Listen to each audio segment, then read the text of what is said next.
Astaghfirullahalazim. Astaghfirullahalazim. Astaghfirullahalazim. Astaghfirullahalazim. Astaghfirullahalazim. Astaghfirullahalazim. Astaghfirullahalazim. Innallaha ghafurur rahim. Ya hadratin Nabi Sayyidina Mustafa wa ila arwah jamin muslimin wal muslimat wal mu'minat al ahya wal amwat.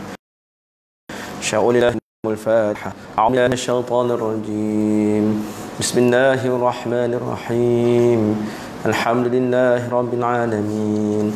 Ar-Rahmanir Rahim. Maliki yaumiddin. Iyyaka na'budu wa iyyaka nasta'in. Ihdinas siratal mustaqim. Siratal ladzina an'amta 'alaihim ghairil maghdubi 'alaihim waladdallin.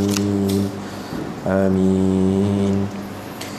Bismillahirrahmanirrahim. Alhamdulillahirabbil alamin wa bihi nasta'in ala muridina waddin wassalatu wassalamu ala asyrafil mursalin ala alihi wa sahbihi ajma'in. Subhanaka la ilma lana illa ma 'allamtana innaka antal alimul hakim. Wala haula wala quwwata illa billahil aliyyil azim. Rabbi shrah li sadri wa yassir amri wahlul 'uqdatam min lisani yafqahu qawli. Allahumma yassir wa la tu'assir wa tamim bil khair, amma ba'd.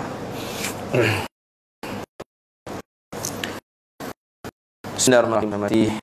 Imam Bilal, Dr. Hadi, Perempuan Hajah, sahabat saya Ustaz Hafiz, abang-abang, adik-adik sidang jemaah muslimin muslimat, Assalamualaikum warahmatullahi wabarakatuh. Alhamdulillah, alhamdulillah, alhamdulillah. Segala puji bagi Allah Subhanahu wa taala. Selama-lamanya puji-pujian hanya layak bagi Allah Subhanahu wa taala. Selawat dan salam ke atas Nabi besar junjungan Muhammad sallallahu alaihi wasallam. Pada malam ini dengan izin Allah Subhanahu wa taala saya dapat sampai ke masjid tuan-tuan. Terima kasih saya ucapkan kepada pihak Imarah atas undangan, dan terima kasih juga saya ucapkan pada Barisan Jawatan Kuasa Jemaah Masjid Jeram ni kerana sudi menerima orang yang fakir macam ni, dhaif macam ni, nak bercakap depan tuan-tuan yang alim, ulama ni tuan-tuan. Sebenarnya tak ada apa saya nak cakapkan, tak ada niat nak mengajar tuan-tuan, hanyalah sedikit perkongsian manfaat terminal khairan insya-Allah. Tuan-tuan rahmati Allah Subhanahu wa taala, alhamdulillah kita beruntung dapat berjemaah dalam pada kita berbuka, dan kita dapat berjemaah dalam pada kita melaksanakan fardu maghrib. Ini tuan-tuan, inilah antara kelebihan yang terdapat dalam ibadah puasa. Dalam ibadah puasa, tuan-tuan, kita nak cerita fadilat dia terlalu hebat, terlalu banyak. Dengan masa yang singkat macam ni, tadi saya berbual dengan Ustaz Hafiz, saya pun tertarik dengan apa yang dikatakan Ustaz. Dia kata kita buat program iftar di masjid untuk memudahkan jemaah bersolat maghrib secara berjemaah. Dapat solat maghrib berjemaah, kemudian disambung pula dengan majlis ilmu, supaya benda ni berterutan kepada solat fardu isyak berjemaah. Tuan-tuan, cantik program tuan-tuan. Menarik, sangat menarik. Mula daripada berbuka terus sampailah solat witir habis. Maknanya kita kekal terus di masjid, kekal terus dalam suasana ibadah. Mari tuan-tuan, cukup menarik dan tertarik. Dan tuan-tuan, begitulah juga ibadah puasa, yang mana disebutkan antara kelebihan ibadah puasa adalah untuk menjaga ibadah solat. Ibadah puasa ni antara kelebihan dia nak jaga ibadah solat. Sebab tu hari ni tuan-tuan, kita tengok orang yang bersolat, dia takkan tinggalkan ibadah puasa. Kita tak jumpa lagi, wallahualam, kalau tuan-tuan, saya tak jumpa lagi Orang yang jaga ibadah solat tapi dia tak puasa. Solat 5 waktu, solat berjemaah, puasa tak rasa kata dia. Alah puasa kata. Kan? Muda lagi kata dia. Tak jumpa lagi saya tuan-tuan. Wallahu alam kalau tuan-tuan jumpa. Tapi kalau orang yang berpuasa, dia berpuasa tapi dia tidak solat. Puasa tak? Puasa. Mana boleh tak puasa kata dia. Puasa. Besar biji mata dia. Kan? Solat. Solat kan. Tengoklah kalau sempat kata dia. Tuan-tuan. Berpuasa tapi tak solat. Ada tak? Ada. Bukan sekadar ada, tapi berlambak. Berlambak orang yang puasa tapi tak solat. Tapi orang yang solat dia tak puasa, rasanya tak ada. Ini tuan-tuan, hubungan solat dengan puasa maknanya memang tak boleh pisah. Hari ni tuan-tuan, ramai di kalangan kita ni mendidik anak dia supaya berpuasa. Boboy puasa, mama bagi satu hari 10 ringgit. Boboy dengar 10 ringgit. Boboy kata, tuan-tuan, lembik-lembik budak tu puasa. Nak 10 ringgit. Boboy tak puasa, tak boleh raya. La ilaha illallah tuan-tuan. Biru muka budak tu, demam. Dah lah, bukalah, makanlah ubat. Tak nak, nanti tak boleh raya. Takut tak boleh raya. Nampak? Didikkan kita nak mengajar anak puasa. Bagus tak? Bagus. Memang bagus. Tapi tuan-tuan, yang kita ralat apa? Bab semayang. Sedangkan Nabi SAW kata apa? Ajar anak semayang usia 7 tahun. Nabi bagi peringatan pada kita semayang, solat. 10 tahun tak solat, beduk kan aja. Payah sangat dia cakap kan. Pukul macam tak takut, beduk takut sikit dengar. Tapi taklah beduk mana pun. Kita tanzir aja kan, sebagai peringatan pada dia tuan-tuan. Ini tuan-tuan, hubungan solat dengan puasa kita. Hari ni tuan-tuan, ulama' beritahu puasa ni nak menjaga 2 waktu solat. Yang mana manusia ni selalu leka lalai pada kedua waktu ni. Yang pertama, nak menjaga solat fardu subuh. Kita tengok sendiri, waktu berpuasa bermula daripada waktu subuh dan berakhir pada waktu maghrib. Jadi ulama' kata, ni kita terus nak cepat tuan-tuan, sikit masa kita ni kan. Ulama' kata puasa ni adalah nak menjaga 2 waktu solat ni, iaitu solat fardu subuh dengan solat fardu maghrib. Itu dia kan. Sebab tu dia berada pada 2 waktu ni. Puasa ni waktu bermula daripada masuk waktu subuh dan berakhir pada waktu bila kata masuk waktu maghrib. Tuan-tuan, jadi bagaimana puasa nak menjaga waktu subuh? Maka Allah menjadikan satu lagi ibadah, namanya ibadah sahur. Tuan-tuan, kita ni bila kata jadah la ilaha illallah, makan pun jadi ibadah tuan-tuan. Hebatnya orang Islam ni, bila dah mengucap 2 kalimah syahadah, makan pun jadi ibadah tuan-tuan. Kerja pun ibadah, kahwin pun ibadah, berak jadi ibadah tuan. Ni besarnya kelebihan orang Islam atas kalimah la ilaha illallah tuan-tuan.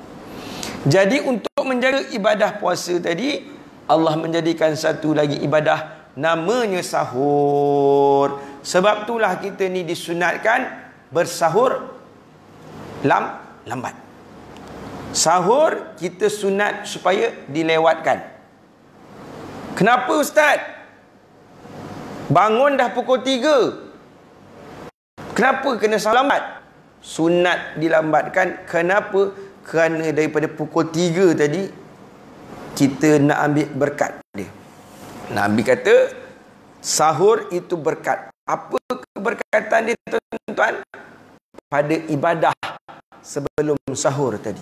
Waktu sahur tuan-tuan bukan pukul 1 tengah malam, bukan pukul 12 tengah malam. Tengok wala kalah pula 1-0, geram sakit hati. Macam mana tak pernah kalah ni?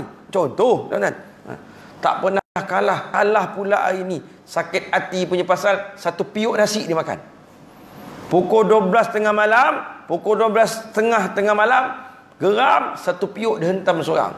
Dah sahur dah, Mat? Dah. Bila? Pukul 12 tadi. Satu piuk saya makan tadi. Tuan-tuan, pukul 12, pukul 1, itu tak nama sahur. Itu nama dia bokoh. Nama dia bokoh, kan? Tak jadi sahur lagi. Yang dikatakan sahur adalah 1/3 terakhir malam. Bermula waktu sahur adalah 1/3 terakhir malam. Malam bermula pada pukul 7, 8, 9, 10. 1/3 habis. 11, 12, 1, 2, 1/3 lagi. 3, 4, 5, 6. 3, 4, 5, 6. Ini waktu sahur. 3, 4, 5, 6 adalah 1/3 yang terakhir. Inilah dia waktu sahur. Bangun pukul 3, jangan dulu sahur. Sunat apa dilewatkan? Habis dah bangun buat apa? Ibadah lah. Semayang, tahajud, semayang, taubat, semayang, tasbih, semayang, hajat, doa, wirid, baca Quran. Sampailah kira-kira jam 5 suku, 5.20. Kata ulama, waktu sahur Nabi ni SAW adalah 50 ayat Al-Quran. Sebelum masuk waktu subuh, 50 ayat sebelum masuk waktu subuh. Itu waktu sahur Nabi SAW. Agak lebih kurang setengah jam lah rasa. Memang setengah jam lah lebih kurang. Tengoklah tuan-tuan baca 50 ayat macam mana. Kan? Kalau tuan-tuan baca jenis A'udzubillahi minasyaitonir rajim. Wah, cow. Yang itu 1 jam tak cukup, kan? Itu tak cukup 1 jam. Kan? Agak-agak muratal lah, barangkali setengah jam lah, barangkali ya. Lebih kurang macam tu. Itu waktu sahur kita, tuan-tuan. Pula orang Melayu ni ada waktu imsak. Waktu imsak. Kalender lain tak ada. Kalender Arab tak ada imsak ni, tuan-tuan. Yang ada kalender imsak ni hanya orang Melayu je. Ulama Nusantara, mereka mewujudkan satu batas waktu yang dinamakan imsak. Imsak ni senang cakap lampu kuning lah. Lampu kuning. Orang Arab ni tak ada waktu imsak. Melayu je ada waktu imsak. Imsak ni waktu berjaga-jaga. Berjaga-jaga. Imsak ni, tuan-tuan, senang cakap kalau nak makan juga, makan ubat. Masa tu kalau nak makan, ubat. Ada kolesterol ke, darah tinggi ke, gout ke, kencing manis ke, kencing masin ke apa, masa tu makan ubat. Dah nasi dah sudah makan. Nasi dah sudah makan. Ubat je pada masa tu. Tuan-tuan, ulama Nusantara ni bijak. Kenapa dia tahu orang Melayu ni kena ada waktu imsak? Sebab orang Melayu ni adalah bangsa yang kuat makan. Kita ni bangsa kuat makan, tuan-tuan. Kita tak macam orang putih. Orang putih boleh sarap emping jagung. Apa benda? Komplek. Kelok komplek. Orang Melayu tak boleh sarap tu. Kita orang Melayu paling tak ada sarapan pagi mesti mau lontong. Lontong pula tak main lontong kosong. Paling tak ada lontong telur. Telur pun tak cukup, Ustaz. Kita biasa makan lontong kari ayam. Baru rasa perut, betul? Tuan-tuan, doktor kata 1 hari 3 kali makan. Doktor apa tu? Doktor cakap boleh. Kalau doktor Melayu dia cakap je. Dia pun tak makan 3 hari sekali. Sekali 3 hari. Dia pun tak makan sehari 3 kali. Tak. Orang Melayu makan sehari 7-8 kali, tuan-tuan. Tu orang Melayu. Betul? Sarapan lain. Sekarang minum pagi sekarang ada pula teh-o dengan kari pap. Sekarang tengah hari sekarang ada pula kepala mayong jana, ikan tenggeri masin, ada pula telur dadar bawang. Baru Melayu, kan? Kemudian ada pula minum petang. Minum petang kan kena pula rojak pesembok, teh tarik. Sekarang ada pula petang ada balas sekali lagi, minum teh pula dengan goreng pisang. Malam sekarang nasi goreng kambing, sup kambing. Nak tidur sekarang ada lagi kopi O dengan kari pap, dengan goreng pisang. Kan? Sebelum tidur kan ada lagi kudapan lagi. Makan coklat, makan biskut. La ilaha illallah, tuan-tuan. Sampai tidur dalam mulut ada lagi makanan. Dah tidur ni dalam mulut ada biskut lagi. Tak sempat kunyah yang ni, kata dia. Yang ni tak sempat kunyah, tak sempat nak telan, sampai tidur tuan-tuan. Itu baru Melayu. Memang kuat makan. Melayu ni memang kuat makan. Sebab itulah tuan-tuan kena ada waktu imsak untuk bangsa Melayu ni tuan-tuan.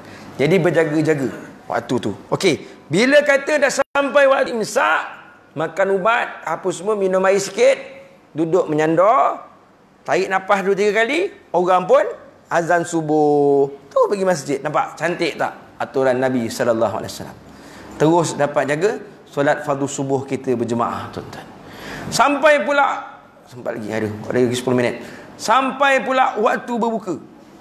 Bila kata berbuka tuan-tuan, kita pula disunatkan supaya cepat. Nampak? Sahur tadi kena lambat sebab kita nak jaga subuh.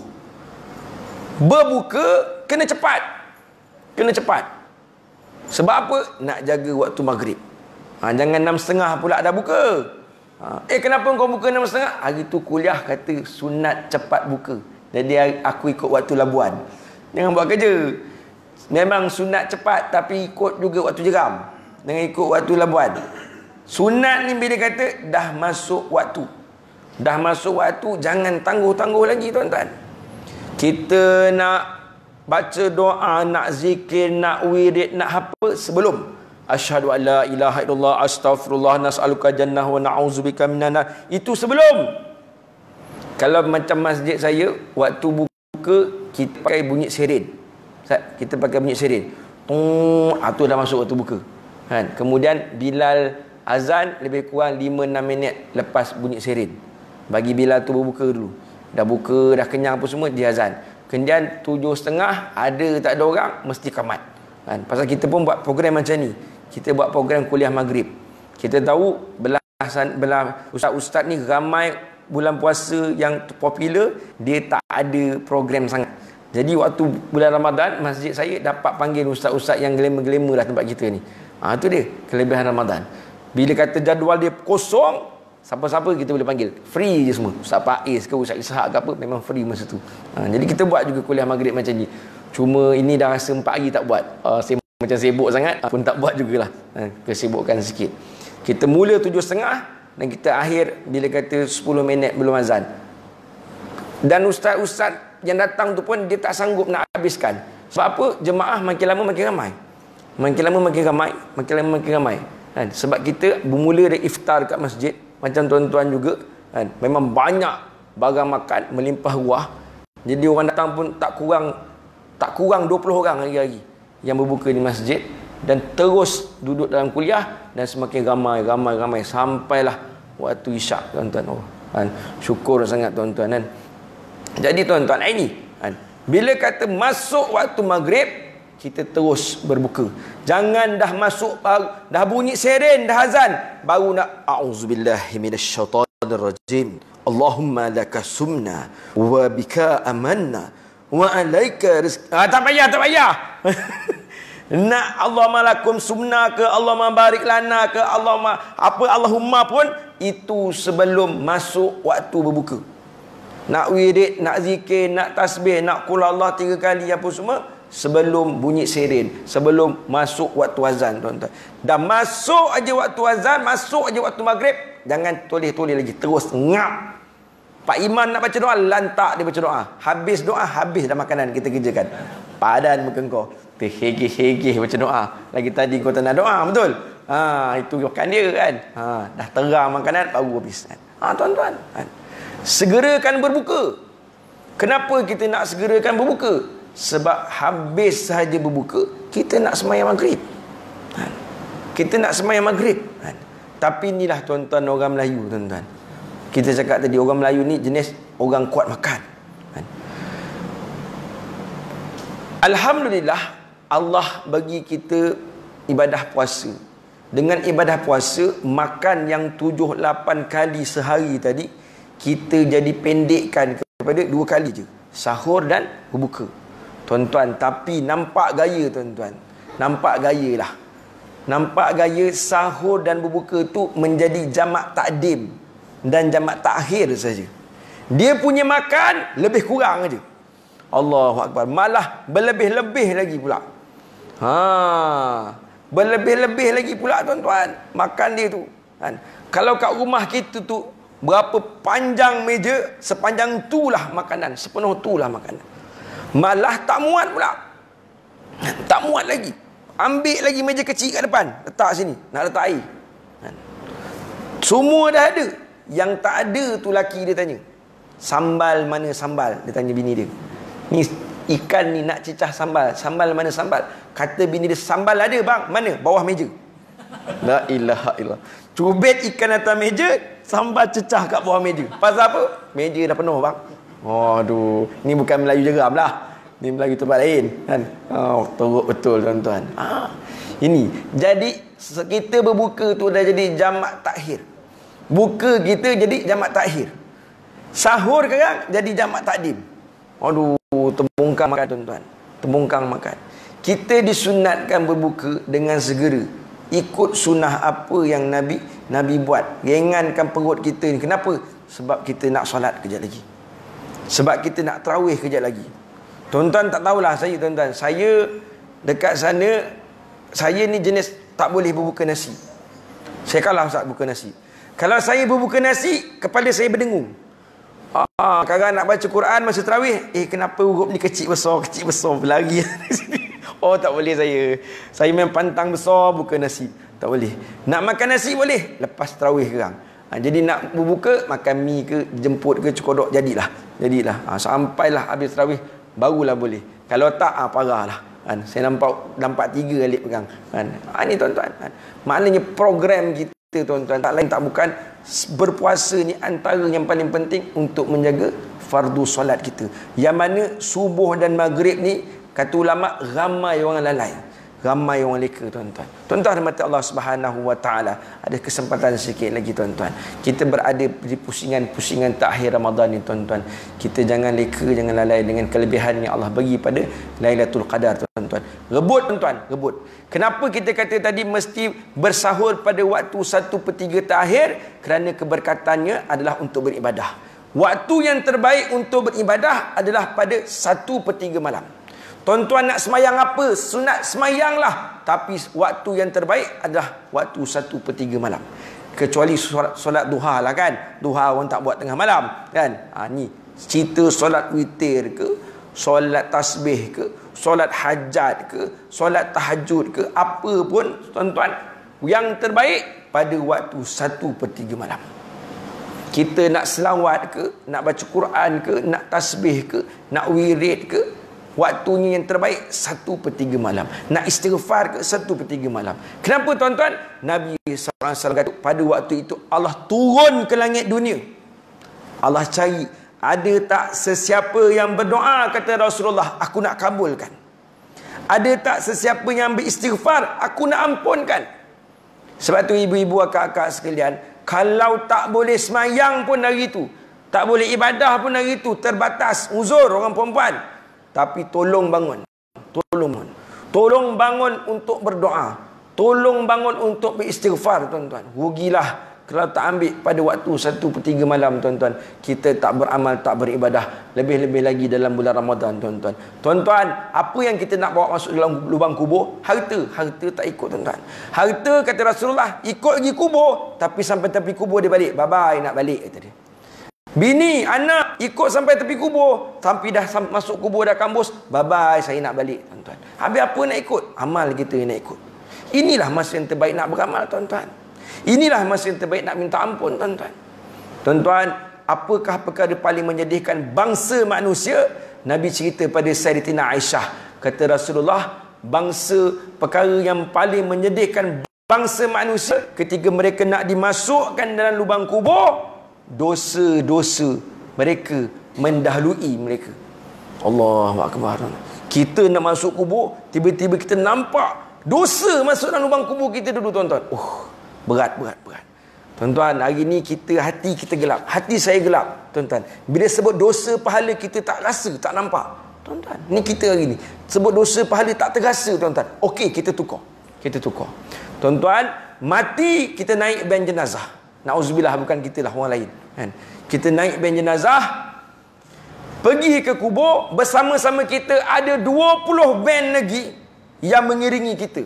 Tetapi van yang iring kita tu penuh dengan ular, penuh dengan kala, penuh dengan jengking, penuh dengan binatang bisa, tuan-tuan. Pergi kubur sama-sama dengan kita. Sampai di kubur, van yang 20 biji tu dah buka bonet dia. Dia curahkan semua ular bisa tu ke dalam lubang kubur dulu. Dia curahkan semua lipan bisa dalam lubang kubur. Dia curahkan semua kala bisa dalam lubang kubur. Kita tengok kat tepi. Ya Allah, itu lubang kubur siapa? Lubang kubur kita, tuan-tuan. Tapi dah penuh dengan lipan, dah penuh dengan kala, dah penuh dengan ular, dah penuh dengan jengking. Aku nak masuk kejap lagi ni, tuan-tuan. Apa rasa kita hari masa tu, tuan-tuan? Apa rasa kita? Habis jahanam aku.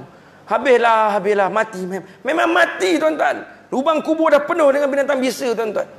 Allahu Akbar. Apa yang kita nak buat, tuan-tuan? Apa yang kita nak buat? Tak lain, tak bukan Allah bagi kita peluang semasa kita hidup. Hidup ni peluang, tuan-tuan. Peluang untuk apa? Peluang untuk kita bertaubat. Kita nak bertaubat. Mudah-mudahan dengan kesempatan yang ada ni, Allah menerima taubat kita. Takdirnya nak tuang semua binatang tu, tiba-tiba keluar satu arahan, batal, tak jadi tuang. Pergi kubur lain, pergi tempat lain. Kita dah hadir kat tepi, dah takut sangat, dah keluar air mata darah dah. La ilaha illallah, leganya rasa macam tu. Pada masa tu, dia kata tak jadi je tuang ular, lipan kala tadi. Apa rasa kita? Lega yang tak terkira, tuan-tuan. Ini yang dikatakan pengampunan Allah Subhanahu wa taala, tuan-tuan. Bila kita nak rebut, inilah antara malam-malam terakhir 10 dalam Ramadan, insya-Allah, tuan-tuan. Setakat ni saja perkongsian kita yang dapat saya sempat ceritakan dan berebut ni, kan? Mudah-mudahan Allah bagi kefahaman pada kita.